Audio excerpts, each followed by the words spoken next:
여호수아 1장 8절 한 절 말씀 함께 읽습니다. 여호수아 1장 8절 같이 읽습니다. 시작. 이 율법책을 내 입에서 떠나지 말게 하며 주야로 그것을 묵상하여 그 안에 기록된 대로 다 지켜 행하라. 그리하면 내 길이 평탄하게 될 것이며 내가 형통하리라. 아멘. 오늘은 구약 성경 중에서도 역사서로 분류되는 여호수아 그리고 또 사사기 한번 생각해 보려고 합니다. 먼저 여호수아, 이 책은 잘 아시는 것처럼 그 모세의 뒤를 이어서 이스라엘의 지도자가 된 여호수아의 이름이기도 하죠. 여호수아는 이스라엘 민족을 이끌고 가나안 땅을 정복하고 또 그 땅을 분배했던 그런 지도자였습니다.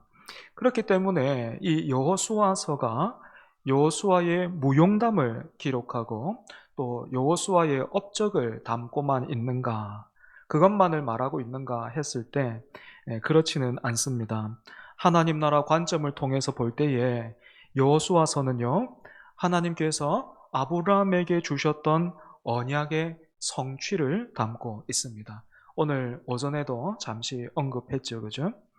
아브람과 여호수아 시대는 대략 기간이 한 700년 정도 그렇게 차이가 납니다. 약속을 지킨다, 참 의미가 있죠. 오늘 한 약속을 당장에 내일 지키는 것도 잘한 일이고 또 의미가 있겠지만 그 약속이 시간이 지남에 따라서 또 그 약속의 의미가 더해지고 또 깊이가 더해지고 참 아름다워집니다. 2004년에 경기도의 한 초등학교에서 6학년 담임 선생님과 제자들이 20년 뒤, 그러니까 2024년 1월 1일 오후 1시에 만나자라는 약속을 했습니다. 참 예쁘고 아름다운 모습이죠. 하지만 어떻습니까? 보통은 이런 약속이 잘 지켜지지 않습니다. 살아가는 일에 바쁘기 때문에 잊어버리기도 하고 또 그런 약속 누가 기억하고 있을까 싶은 마음에 그냥 추억으로 간직하기 마련이죠. 그런데 이 약속을 지킨 선생님과 제자들이 있어서 화제가 되었었습니다. 선생님이 이제 20년이 지나서 30대였는데 그 선생님이 50대가 되었고 10대 제자가 30대가 되어서 만났어요. 정말 만났어요. 한두 명이 아니고 제법 많이 만났더라고요. 선생님과 제자가 서로 만나서 얼마나 반가워하는지 또 얼마나 서로를 즐거워하고 그렇게 좋은 시간을 보냈는지 부러웠습니다. 그리고 이 선생님은 여전히 지금 교직에 계신데 다른 제자들과도 2027년 1월 1일에 만나기로 약속을 했다 하시더라고요. 그러면서 선생님은 왜 이런 약속을 계속해서 제자들과 함께 하고 있는가, 그 이유에 대해서 이렇게 말씀하셨습니다. 그냥 만나고 싶습니다. 어떤 아이가 돼서 어떤 사람이 돼서 만나고 싶은 게 아니고 그냥 그 아이, 그 사람을 만나고 싶습니다. 건강하게 살아서 나를 만나는 것, 그거면 됩니다. 여러분, 이런 이야기가 왜 우리에게 귀감이 되고 또 감동을 줍니까? 약속으로 묶여져 있는 스승과 제자의 모습이 아름답기도 하지만 사실 우리가 살고 있는 세상에는 이런 모습과 관계가 드물기 때문일 것입니다. 여러분, 20년의 약속을 지킨 선생님과 제자의 이야기가 이렇게 감동과 또 귀감이 된다면 700년의 약속을 지키신 분 앞에서 우리는 무엇을 느껴야 될까요? 여기에서 우리가 기억해야 할 것은 이건 단순히 20년과 700년이라는 시간 차이만 존재하는 것은 아니다라는 것입니다. 약속을 지킨 스승과 제자들은 서로를 향한 그리움도 있었고 또 신뢰도 있었죠. 하지만 하나님과 이스라엘, 그 700년은 그런 시간이 아니었습니다. 아브람도, 이삭도, 야곱도, 그리고 그 후손들도 하나님이 주신 약속을 붙들고 신실하게 살아간 사람들이 아니었습니다. 오히려 그들은 약속을 잊었고 의심했고 원망했고 다른 신을 쫓았고 몇 번이나 하나님에 대해서 등을 돌렸습니다. 약속을 어긴 쪽은 언제나 사람이었습니다. 그럼에도 불구하고 여호수아 21장 45절을 보면 이런 말씀이 있어요. 유인물에도 아마 있을 텐데 한번 보십시오. 여호와께서 이스라엘 족속에게 말씀하신 선한 말씀이 하나도 남음이 없이 다 응하였더라. 이렇게 되어 있습니다.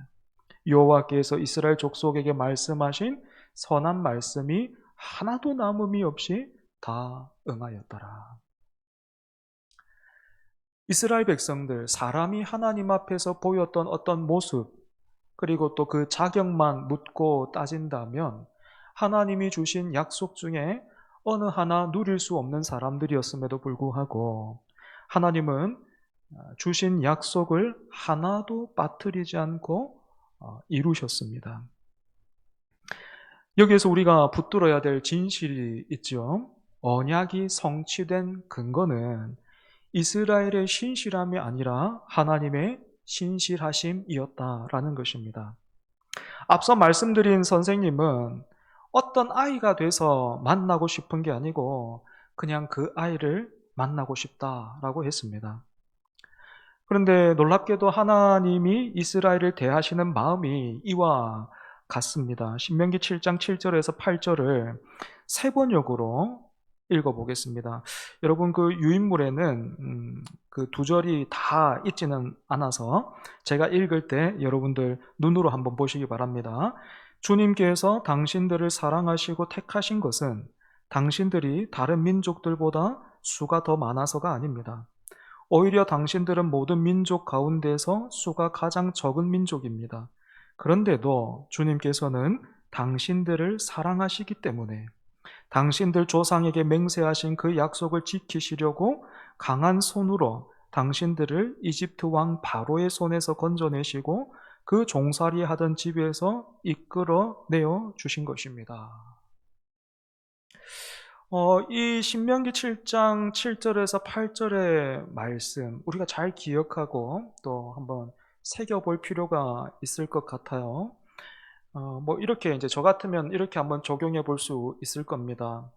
주님께서 당신을 사랑하시고 목사로 세우신 것은 당신이 다른 사람들보다 더 똑똑하고 유능하고 잘하고 선하기 때문이 아닙니다. 오히려 당신은 모든 사람들 가운데서 가장 낮고 가장 부족하고 연약합니다. 그런데도 주님께서는 당신을 사랑하시기에 당신을 은혜로 부르시고 그 자리를 맡기셨습니다. 뭐 이렇게 우리가 적용해 볼 수가 있겠죠. 때문에 여러분 여호수아서는 뭐 여호수아뿐만 아니고요. 성경의 모든 기록들이 그렇습니다. 성경에 나오는 모든 인물들이 그와 같습니다. 여호수아서는 여호수아라는 개인의 무용담이나 이스라엘 백성들의 업적을 기록한 책이 아닙니다. 이 책은 약속하신 것을 반드시 이루시는 하나님, 사람의 불순종에도 불구하고 사람의 자격 없음에도 불구하고 당신의 언약을 취소하거나 굽히지 않으시는 하나님에 관한 그런 이야기입니다. 그리고 이렇게 신실하신 하나님께서 이제 가나안 땅에 들어와서 전투를 통해 땅을 차지하고 그 땅에 거주하게 될 여호수아와 이스라엘 백성들에게 이렇게 말씀하셨습니다. 이제 여호수아 시작하면서 대단히 중요한 그런 본문인데 1장 8절 우리가 같이 읽었죠. 이 율법책을 내 입에서 떠나지 말게 하며 주야로 그것을 묵상하여 그 안에 기록된 대로 다 지켜 행하라. 그리하면 내 길이 평탄하게 될 것이며 내가 형통하리라. 우리가 암송했던 그런 구절 중에 하나입니다. 너무너무 중요하죠. 지난주 주일 오후에 광야에서 이스라엘 백성들이 훈련했던 전술이 무엇인가 하는 것을 우리가 함께 나눈 적이 있습니다. 그 전술 세 가지로 우리가 요약할 수 있죠. 하나님 중심, 말씀 중심, 교회 중심, 이렇게 요약을 할 수 있는데, 여러분, 가나안 땅에 들어와서도 어떻습니까? 가나안 땅에 들어와서 하나님이 지금 여호수아 1장 8절의 말씀을 여호수아에게 주셨는데, 이 단순히 이 한 개인에게만 주신 말씀이 아니라 이스라엘 전체를 향해 주신 말씀이라고 해도 과언이 아닌데, 여러분 이 1장 8절 말씀도 가만히 한번 보십시오. 표현만 다르지 여전히 내용은 똑같죠. 기준은 동일합니다. 세상은 로마에서는 로마법을 따라야 된다라고 말하면서 믿음보다는 타협과 처세술을 중요하게 여긴다면, 하나님 나라 백성들의 기준은 언제나 하나님 중심, 말씀 중심, 교회 중심인 것입니다. 여러분, 이 기준이 여호수아서에 어떻게 계속해서 드러나고 또 이어져 있는지 한번 보십시오. 먼저 여호수아 3장을 보면 이스라엘 백성들이 요단강을 건너 가나안 땅으로 들어가요. 그때 이제 요단강의 수위가 매번 달라지는데, 이스라엘 백성들이 건너려고 했던 그때가 강의 수위가 제일 높은 때였습니다. 그런데 그 요단강을 이스라엘 백성들이 어떻게 건너갑니까? 마른 땅을 밟고 강을 건너죠. 홍해가 갈라졌던 것처럼 이스라엘 백성들이 가나안 땅으로 진격해서 들어갈 때에 하나님께서 특이하게도 어떤 선봉이 아니라 제사장이, 언약궤를 메고 있는 제사장이 앞장서라 라고 하셨고, 그 제사장이 이제 말씀대로 요단강에 발을 딛자 강물이 멈췄고, 그래서 이스라엘 백성들이 그 마른 땅을 건넜습니다. 강을 건넜습니다. 그런데 하나님은 강을 다 건너고 난 뒤에 이 백성들에게 이상한 명령을 하나 내리십니다. 각 지파에서 한 사람씩 강 한 복판, 그러니까 제사장들이 언약궤를 메고 서 있던 그 자리로 돌아가서 돌 하나씩을 어깨에 메고 오라라고 하신 것입니다. 왜 이런 명령을 하셨을까요? 여호수아 4장 6절에서 7절을 보면 이렇게 말하고 있습니다.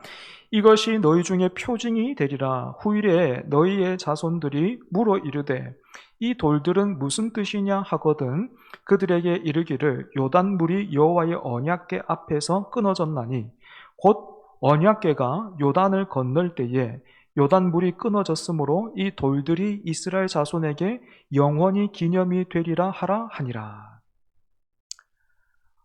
군대에 다녀온 형제들의 말을 들어보면 어떻습니까? 자기가 근무했던 그곳이 제일 힘들어요. 제일 들어보면 들을수록 나라는 혼자 다 지킨 것처럼 그렇게 말하지 않습니까? 그죠? 시간이 지나면 사람의 기억은 자기 중심으로 과장되고 곡해되기 마련입니다. 그래서 하나님은 요단강 밑바닥에 있는 그 돌들을 취하게 하셨고, 이스라엘 다음 세대도 하나님 중심, 말씀 중심, 교회 중심으로 살아갈 수 있게 하셨던 것입니다. 그런데 여러분, 이게 전부가 아니에요. 여호수아 5장을 보면 이스라엘 백성들이 할례를 받아요. 왜냐하면 광야에서 태어난 그 2세대들은 할례를 받지 못했기 때문에 그렇습니다. 하지만 여러분, 지금 이스라엘 백성들이 어디에 있는지 생각해 보십시오. 어디서 할례를 받았습니까? 가나안 땅이에요. 여리고 성이 코앞에 있었습니다. 적진 한가운데에서 할례를 받으면 며칠간은 남자들이 몸을 움직일 수 없게 됨에도 불구하고 하나님은 이스라엘 백성들에게 할례를 받으라 명령하셔서 무방비 상태가 되게 만드셨습니다. 그런데도 여러분, 굉장히 놀라운 거는요, 여호수아가 그 명령에 순종합니다. 마치 아브라함 보는 것 같죠. 그죠?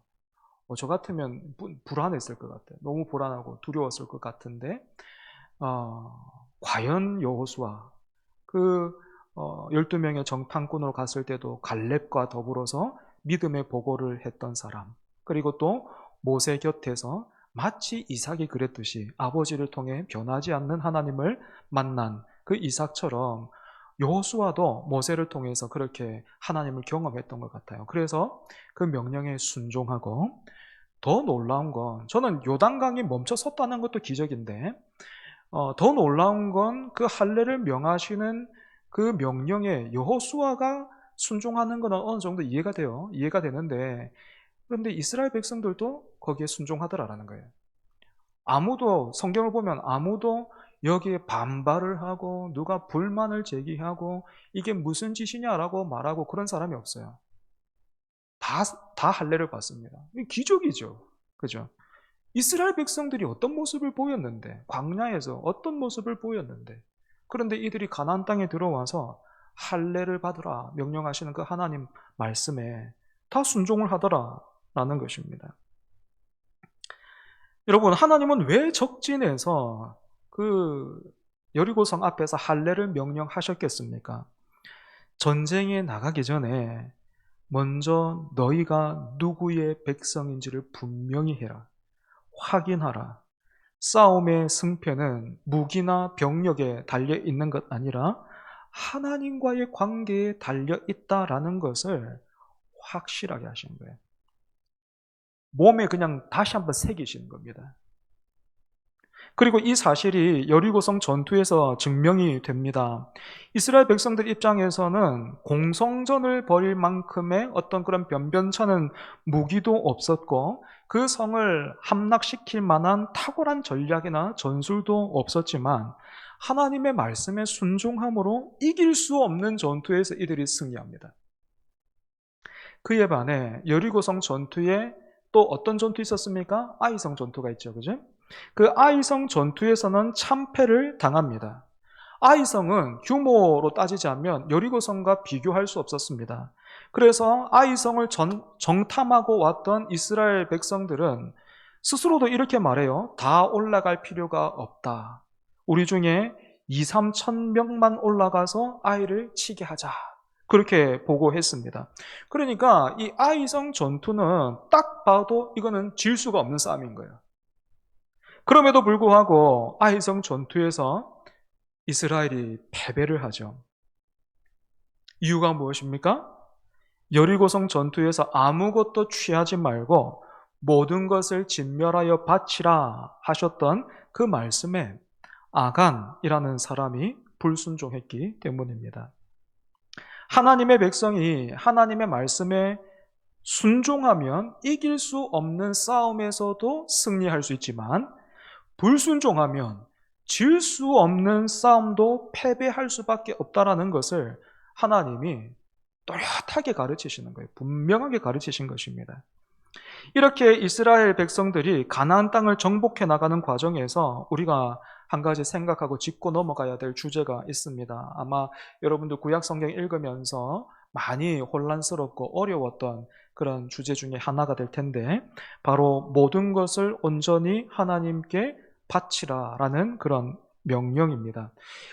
이 명령을 진멸하라 이렇게 하시는데, 이 명령을 히브리어로 헤렘이라고 부릅니다. 헤렘. 남녀노소를 다 멸하라 라는 명령은 오늘날의 인권 개념으로 보면 대단히 잔혹하고 또 이해하기가 어렵습니다. 그래서 어떤 분들은 이 진멸하라 라는 이 명령을 과장법 중에 하나다라고 해석해요. 그러니까 이제 철저히 싸우고 하나님의 그 말씀대로 열심히 뭐 이렇게 싸우라라는 그런 말씀이다. 뭐 그런 뜻으로 해석을 하기도 합니다. 어느 정도 타당성이 있어 보이지만 그냥 완전히 그렇게 동의할 수는 없을 것 같아요.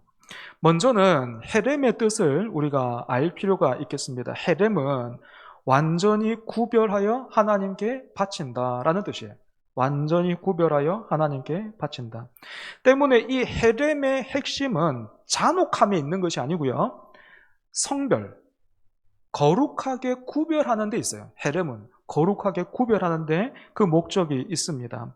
그러니까 이 전투, 지금 가나안 땅에 들어와서 이스라엘 백성들이 벌이는 전투는 단순히 땅을 차지하기 위한 어떤 정복 전쟁이 아니고요. 하나님께서 이스라엘 백성들을 통해서 행하시는 심판입니다. 심판. 그러니까 이스라엘 백성들도 하나님이 우리를 통해서 지금 이 땅, 그리고 이 사람들을 심판하신다라는 인식을 가지고 이 전투에 임하는 것이 중요한 겁니다. 그렇기 때문에 여리고성 전투에서 이스라엘 백성들은 정복군이 아니니까요. 정복군이 아니었기 때문에 그 어떤 전리품을 취할 수가 없었던 것입니다. 다시 한번 말씀드리지만 이 전투는 그들을 위한 싸움이기 이전에 하나님이 행하시는 심판이었기 때문입니다. 그래서 여러분, 이 헤렘에 동참하는 이스라엘 백성들은 그 명령에 순종함과 동시에 무엇을 가졌어야 하냐면 하나님을 두려워해야 했어요. 하나님 앞에서 죄를 짓고 살다가는 우리 역시도 같은 심판을 받게 되겠구나라는 것을 자기도 놓치지 말아야 했던 것입니다. 그런데 이 헤렘에서 아간이 자기 눈에 보기에 좋은 것들 취해서 그 자기 장막에 숨겨두죠. 범죄했습니다. 그리고 죄는 한 사람이 지었는데 그 죄에 대한 대가는 아이성 패배를 통해서 공동체 전체가 져요. 이유가 무엇입니까? 여리고성 전투는 헤렘, 곧 거룩한 전투였고 가나안 땅을 차지하는 모든 전투도 거룩한 전투였기 때문입니다. 지난주에 우리가 그 모세가 왜 가나안 땅에 들어갈 수 없었는가 우리가 다루었지 않습니까? 모세가 혈기를 부려서 하나님의 거룩하심을 가렸습니다. 여러분, 아간의 불순종도 마찬가지예요. 한 사람의 범죄가 하나님의 거룩하심을 가렸고 그 일에 대한 대가는 공동체 전체가 지게 되었습니다. 여러분, 이게 하나님 나라의 원리예요. 내가 잘하면 나만 복 받고 내가 못하면 나만 벌 받으면 되는 게 아니고 우리 몸의 한 부분이 아프면 전체가 어려움을 겪고 당하듯이 내가 거룩하지 않고 범죄하면 나로 인해 공동체가 함께 고통을 당하게 되는 것입니다. 그리고 여러분, 이 헤렘은요, 그 인종 정책, 인종 청소, 그런 게 아니고요. 심판 전쟁이었다라는 것을 다시 한번 기억해야 합니다. 하나님은 그 아브라함에게 가나안 땅을 약속하시면서 이렇게 말씀하신 적이 있습니다. 아모리 족속의 죄악이 아직 가득 차지 않았다라고 말씀하셨어요. 그리고는 몇백 년을 참으시면서 그들에게도 기회를 주셨습니다. 여러분, 가나안 땅의 종교의 형태가 어떤 것이었습니까? 자녀를 불에 태워서 신에게 바치는 어떤 그런 형식도 있었고, 그리고 또 굉장히 문란한 어떤 성행위. 그래서 인간의 그 어떤 성적인 행위를 보고 신이 기분이 좋고 흥분해서 비를 내린다. 이런 식의 그런 문화가 팽배했습니다. 헤렘은 그렇게 편만해져 있었던 죄악에 대한 하나님의 심판이었습니다. 그리고 여러분, 같은 기준으로요. 우리 하나님이 참 공의로우시고 의로우신 분이신데 같은 기준으로 훗날 이스라엘 백성들이 가나안 땅에서 똑같은 죄를 지어요. 똑같은 죄를 지었을 때 하나님이 어떻게 하십니까? 니는 내 새끼니까 봐줄게, 이렇게 하지 않으시고 하나님은 이스라엘 백성도 그 땅에서 쫓아내셨습니다. 특정 민족을 편애하신 게 아닙니다. 죄를 향한 일관된 공의를 하나님은 보이셨습니다. 그리고 여러분, 헤렘이 절대로 인종 전쟁이 아니다라는 증거는 또 있습니다. 여리고성 안에 살고 있었던 라합 한번 기억해 보십시오. 라합은 이스라엘의 하나님이 참 하나님이심을 믿고 정탐꾼을 숨겨 주었습니다. 그리고 여리고성이 심판받을 때에 그녀와 그녀의 가족은 구원을 받았고 라합은 영광스럽게도 예수님의 족보에까지 오르는 그런 여인이 되었죠. 뿐만 아니라 여러분 또 다른 예가 있어요. 여호수아서에 기브온 족속의 이야기가 있습니다. 이스라엘 소문을 들은 기브온 족속은 제법 규모가 되는 족속이거든요. 제법 힘이 있단 말입니다. 그런데 이 기브온 족속은 다른 가나안 그 민족과 연합을 이루기보다는 이스라엘 백성들의 그 소식, 하나님에 대한 이야기를 듣고 이스라엘과 화친을 맺기를 원했습니다. 그런데 자신들이 가나안 땅 족속 중에 하나다라는 사실을 이스라엘이 알게 되는 순간 화친은커녕 도리어 막 진멸될 그 위기에 처하게 된다라는 것을 알았기 때문에 이 사람들이 이제 속이죠. 그죠? 저기 멀리서 온 사람들처럼 저기 멀리서 우리는 살고 있는데 하나님과 당신들의 소문을 듣고 우리가 화친을 맺기 위해서 이 먼 거리를 왔습니다. 그렇게 속이고 그 결과 이제 화친을 맺는 일에 성공을 합니다. 비록 여호수아와 이스라엘의 장로들이 이 일을 두고 하나님께 묻지 않았다라는 실수를 저지르기는 했지만 여러분 그럼에도 불구하고 하나님은 취소라고 하지 않고 그들을 받아주셨어요. 그 기본 족속을 받아주셨습니다. 이처럼 하나님은 하나님 날개 아래로 피하는 사람들을요 외면하거나 버리지 않으십니다. 이스라엘 백성들이 애굽에서 나왔을 때도 이미 거기에는 다른 민족들이 섞여 있었듯이 하나님 나라는 폐쇄적인 공동체가 아닌 거죠. 그리고 우리는 이 모든 것이 결국 어디로 흘러가고 있는지, 이 헤렘이 어디를 향해서 가고 있는지 우리는 기억할 필요가 있습니다. 헤렘은요, 죄는 반드시 죽음에 이른다라는 하나님의 거룩한 공의를 보여줘요. 그런데 그 저주와 심판을 훗날 그리스도께서 친히 지셨습니다. 나무에 달린 자마다 저주 아래에 있는 자라 하신 말씀대로 그리스도께서 나무에 달리셔서 우리에게 임하고 우리가 받아야 할 헤렘을 그리스도께서 당하신 것입니다. 여러분, 12돌과 또 할례와 헤렘, 이 세 사건은 하나같이 세상의 상식과는 어긋나는 일입니다. 다시 강으로 돌아가서 돌을 지고 오고 적진에서 칼을 내려놓고 할례를 받고 승리의 전리품에 손을 대지 않고 전부 하나님께 드리는 일은 모두 우리의 생각과 바람을 벗어나는 것이죠. 하지만 하나님 중심, 말씀 중심, 교회 중심의 순종을 통해서 하나님은 약속하신 땅을 차지하게 하셨습니다.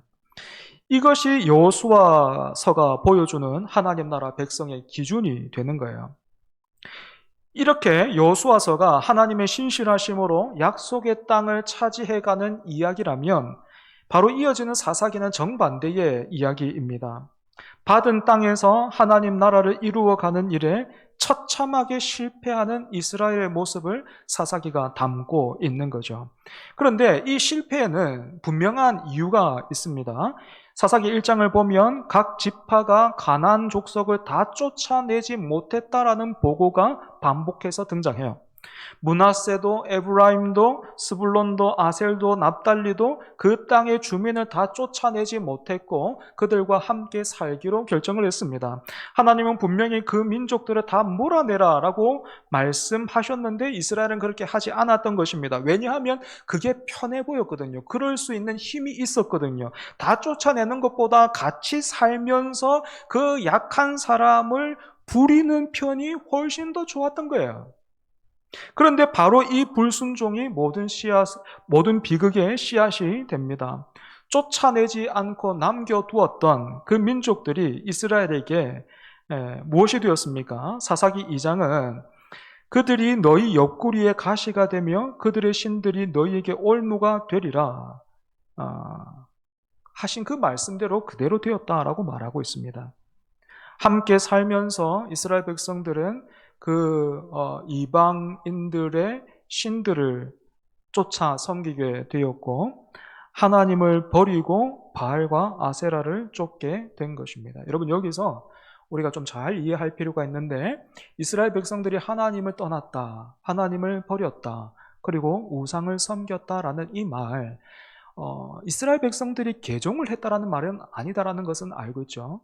이스라엘은 역사상 한 번도 공식적으로 하나님을 등지거나 개종을 선포한 그런 선언한 일이 없습니다. 그렇다면 이들이 하나님을 버리고 바알과 아세라를 쫓았다라는 말은 무슨 뜻입니까? 오늘 우리 오전에 최고의 예배에 대해서 살폈는데 아브라함이 산 위에서뿐만 아니라 산 아래에서도 예배했고 그런 예배자를 위해서 여호와 이레의 하나님을 우리가 함께 봤는데요. 하나님을 떠나 바알과 아세라를 섬겼다라는 말은 공식적으로 종교는 기독교예요. 그런데 그들의 일상의 삶은 어떻습니까? 예배가 단절되어 있는 거예요. 성막에서 뭔가 또 성전에서 어떤 세레모니는 하는데 그 세레모니가 그냥 성전 안에서만 의미가 있는 거죠. 오늘날로 치면 예배의 자리와 이 교회 안과 교회 밖이 다른 겁니다. 예배가 단절되어 있는 거예요. 여러분, 그렇게 살다가 이스라엘 백성들이 어떻게 됐습니까? 같이 타락했던 거죠. 그래서 여러분 사사기 보면요.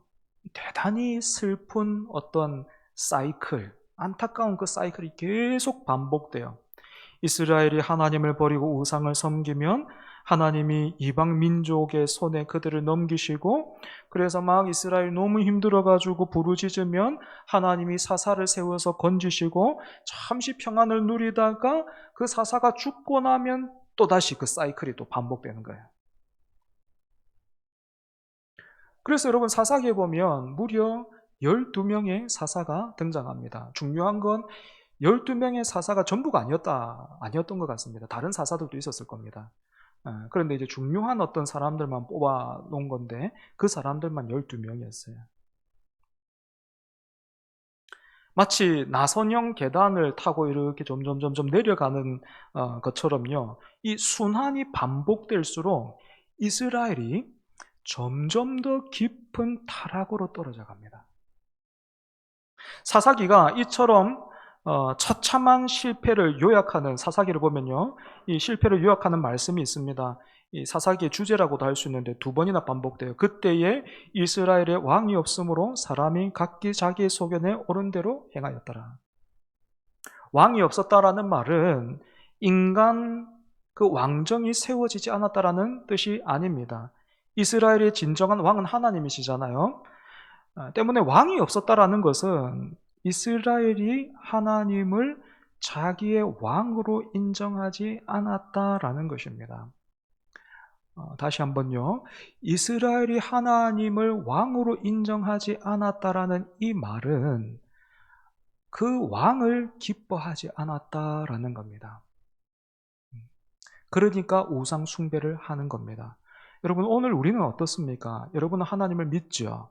하나님을 섬기죠? 그죠? 하나님을 기뻐하십니까? 하나님을 즐거워하십니까? 하나님의 선하심을 맛보아 알고 계십니까? 하나님을 기뻐하지 않으면요, 하나님을 즐거워하지 않으면요, 하나님의 말씀이 다 짐스러워요. 막 그 믿음으로 예배하라. 온전한 순종으로 예배하라. 그게 짐스럽단 말입니다. 그런데 그 짐스러운 마음으로 교회 밖을 딱 나가보니 어떻습니까? 바알과 아세라가 아이고 힘들었어.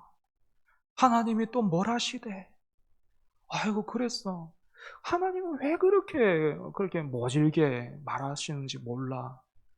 나한테는 그럴 필요 없어. 여기 와서 같이 한번 이야기해 볼까? 나랑 같이 한번 이야기해 볼래? 나랑 같이 한번 친해져 볼래? 하는 겁니다.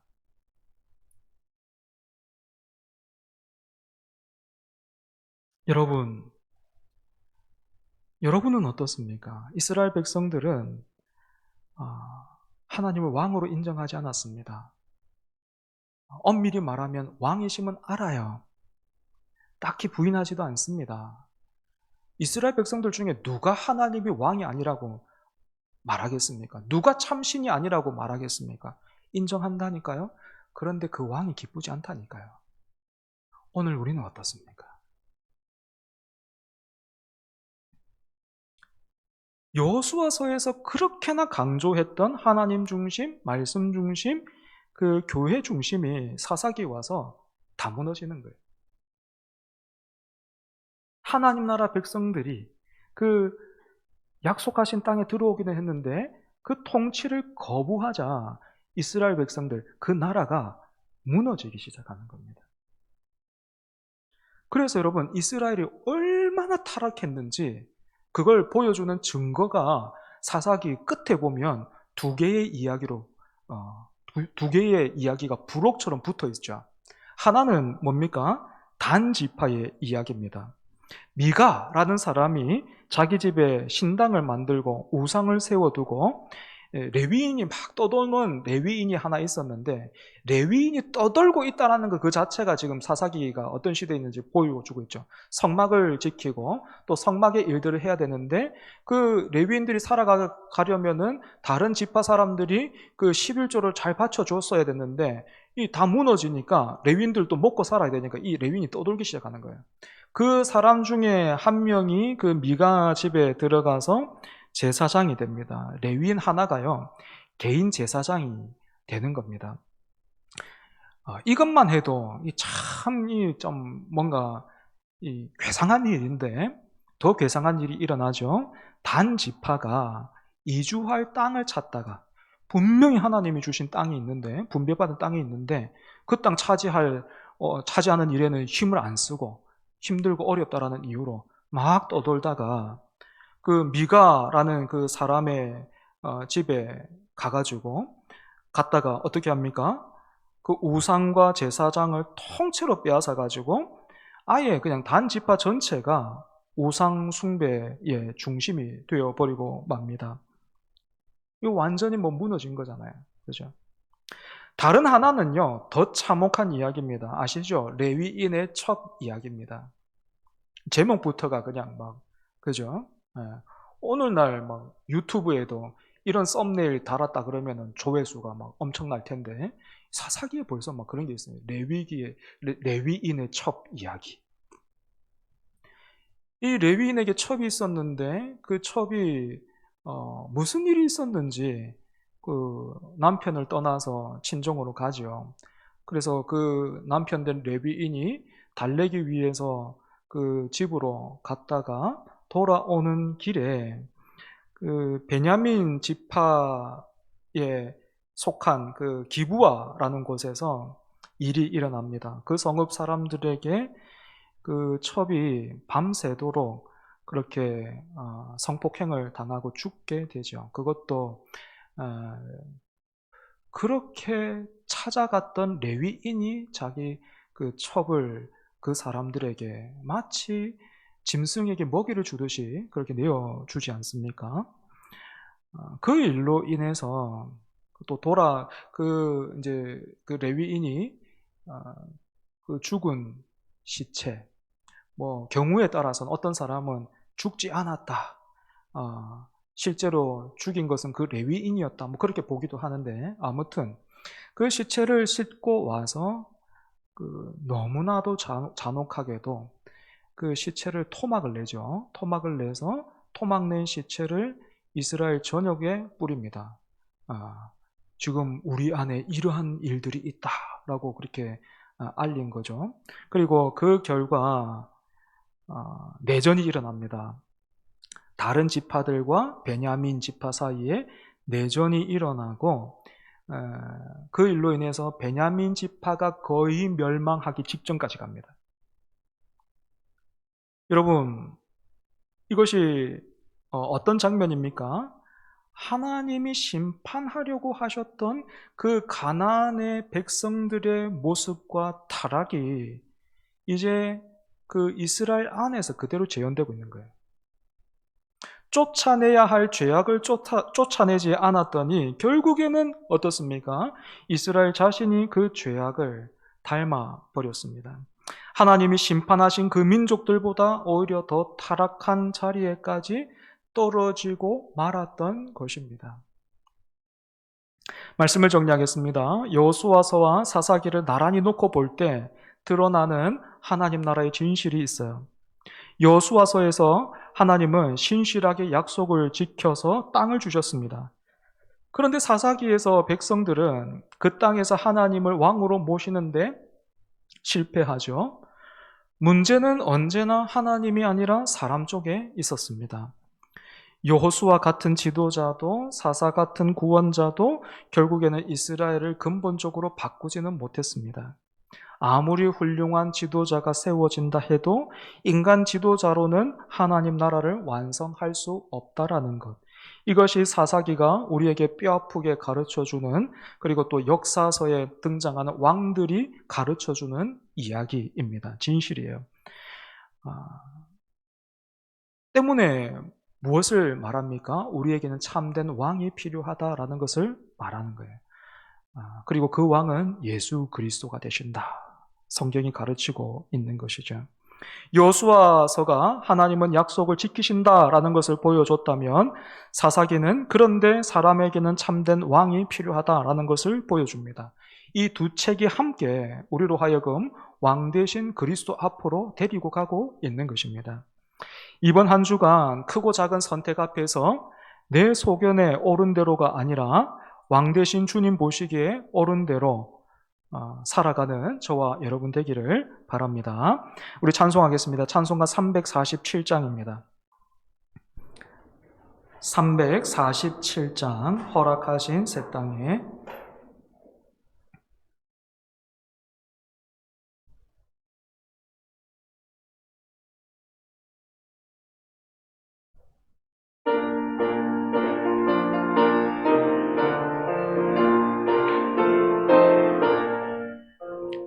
허락하신 새 땅에 들어가려면 마음의 준비 다하여 힘써 일하세. 여호수아 본받아 앞으로 가세. 우리 거할 처소는 주님 품일세. 시험 환난 당해도 낙심 말고서 마음의 걱정 버리고 힘써 일하세. 여호수아 본받아 앞으로 가세. 우리 거할 처소는 주님 품일세. 앞서가신 예수님 바라보면서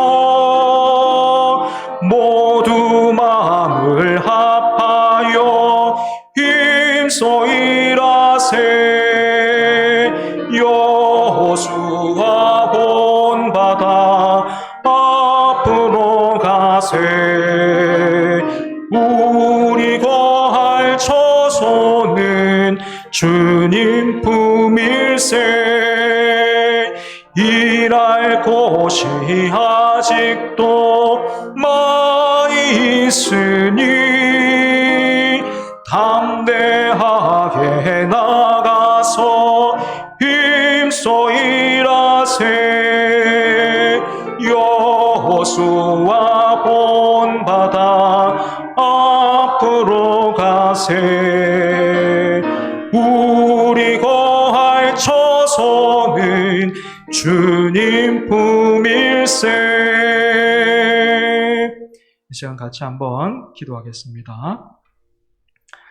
오늘 우리가 오전에 그리고 또 오후에 같이 모여서 함께 말씀 나누고 예배했는데 어떻습니까? 서로 다른 말씀이 아니고 표현만 약간 다르고 구성만 약간 다르지 같은 말씀이죠. 그죠? 같은 말씀이 이렇게 주어지고 있음에 우리가 잘 반응할 수 있기를 바랍니다. 오늘 우리에게 필요한 것, 이 마지막 때에 필요한 것, 예배자로 서는 것입니다.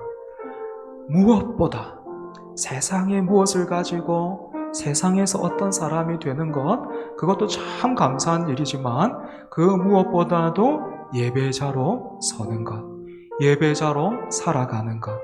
하나님을 예배하지 않으면 세상을 예배할 수밖에 없습니다. 여러분, 하나님을 알고 인정했지만 그분을 기뻐하지 않으므로 그분의 왕되심을 거절하고 거부했던 이스라엘 백성들, 우리가 다시 한번 생각하면서 하나님을 기뻐하는 우리 되게 하여 주옵소서. 그렇게 우리가 하나님 부르시는 그 순간까지 이 땅에서 하나님 나라 백성으로 충성되이 살게 해달라고, 예배가 끊어지지 않는 그 일상의 예배자 되게 해달라고 이 시간 함께 다시 한번 기도하겠습니다. 아버지 하나님 감사합니다. 하나님, 주일 오전에 나누었던 말씀과 또 주 오후에 나누었던 하나님의 말씀이 서로 다른 말씀이 아니라 같은 말씀을 거듭하고 계심을 하나님 우리가 느낍니다.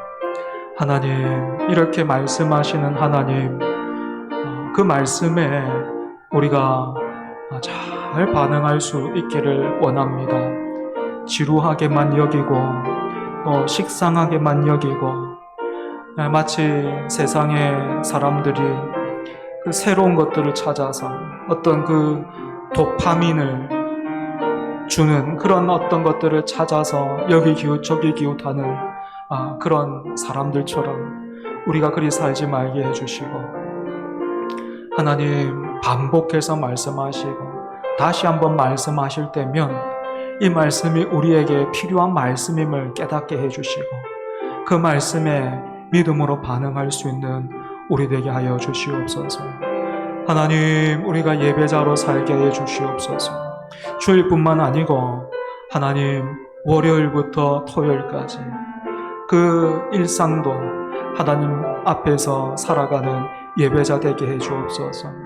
하나님의 왕되심을 알고 그 왕되심에 반대하지는 않지만 동시에 하나님을 기뻐하지 않는, 그렇게 하나님 앞에 등을 돌리는 그런 모습 살아가지 않게 해주시고 하나님을 기뻐하고 즐거워하는 우리 되게 하여 주옵소서. 그래서 하나님의 말씀이 때로는 참 버겁고 힘들기는 하지만 그 말씀이 짐이 아니라 우리에게 은혜가 되게 해주시고 감사의 제목이 되게 해주시고 기도의 제목이 되게 해주시옵소서. 주님, 우리가 예배자로 서게 해주시고 우리 교회가 그렇게 예배하게 하여 주옵소서. 선하신 하나님, 우리에게 복 주시기를 원하시는 하나님 아버지, 오늘 우리가 함께 모여 주일 오전과 오후에 예배했습니다. 그리고 그 예배의 자리에서 창세기 그리고 또 여호수아 사사기 다루었지만 그 가운데서 반복되는 하나님의 말씀을 우리가 들었습니다.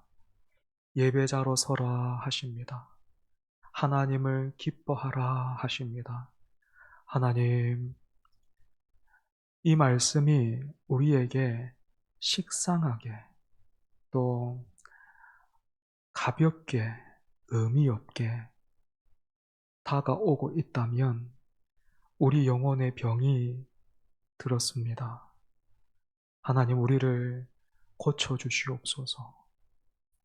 그래서 하나님의 왕되심을 믿고 알 뿐만 아니고 그 왕되신 하나님을 기뻐하고 즐거워하며 주일뿐만 아니라 일상에서 예배자로 살아가는 우리 되게 하여 주시옵소서. 하나님 말씀을 기억하고 그 말씀대로 살아가는 일에 있어 우리가 부족하기도 하고 또 연약하기도 해서 잊기도 하고 많이 넘어지기도 할 것입니다. 하지만 우리 하나님 변하지 않으시는 분이시기에 너무 오래 하나님 기다리게 하지 말고 날마다 돌이켜 하나님 앞에 엎드리며 살아가는 우리 되게 하여 주시옵소서. 그렇게 우리가 시간이 갈수록 예배자로 세워져 가게 해주시고 우리 교회가 그렇게 하나님을 예배할 수 있게 하여 주옵소서. 예수님 이름으로 기도합니다. 아멘.